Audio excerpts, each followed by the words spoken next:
காசை வாங்கி ஓட்ட நீயும் போட்டு விடாதே அம்மா போட்டு விடாதே.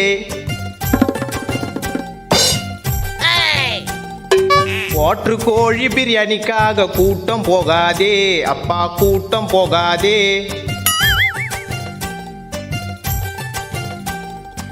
5 வருஷத்துக்கு ஒரு முறை மாறும் ஆச்சி ஆச்சி, கண்ண முடின்னு ஓட்டு போடுறோம் மாத்தி மாத்தி.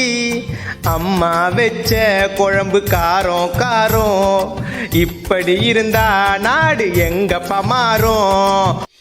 உள்ள யாருமா?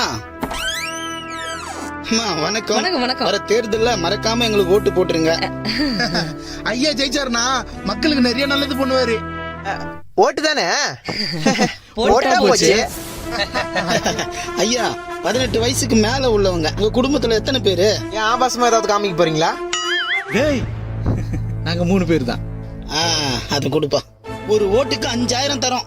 இதுல மொத்தம் 15000 இருக்கு. மறக்காம எங்களுக்கு ஓட்டு போட்டுருங்க. இது ஓட்டுக்கு காசா?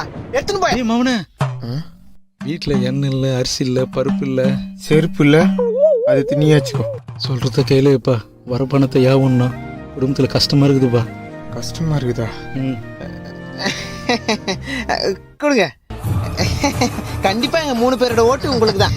நன்றி நன்றி நன்றியா. வட்டமா வாங்க போலாம். டேய், ஓட்டுக்கு காசு வாங்க மாட்டேன் சொல்லி பாட்டெல்லாம் பாடிட்டு இப்படி நீயே அசிமா காசு வாங்கிடியடா? எதுக்குடா வாங்கின?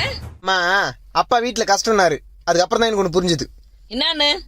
ஒரு குடும்பம் கஷ்டத்துல இருக்கும்போது ஓட்டுக்காக காசு வாங்குறது தப்பு இல்ல. ஏன்னா இது எல்லாமே நம்ம பணம் தான். ஆனா ஐயோ, ஓட்டுக்கு காசு வாங்கிட்டுமே, காசு கொடுத்தவங்களுக்கு ஓட்டு போடணுங்கிறது தான் தப்பு. இப்ப என்னதான் சொல்ல வர? என்னைக்குமே மக்களுக்கும் நாட்டுக்கும் நல்லது பண்ணுவாங்கன்ற நம்பிக்கை யாரு மேல வருதோ அவங்களுக்கு தான் நம்ம போடணும் ஓட்டு. டேய் மகனே, நீ சொல்றது எதுவும் புரியாது. அப்ப காசு கொடுத்தவங்களுக்கு ஓட்டு போட மாட்டியா? முடியாது. எலெக்ஷன்ல யாரு தான் ஜெயிப்பா? தெரியாது. டேய், அப்ப வந்து போனவங்களுக்கு நெஞ்சார்ந்த நன்றிகள்.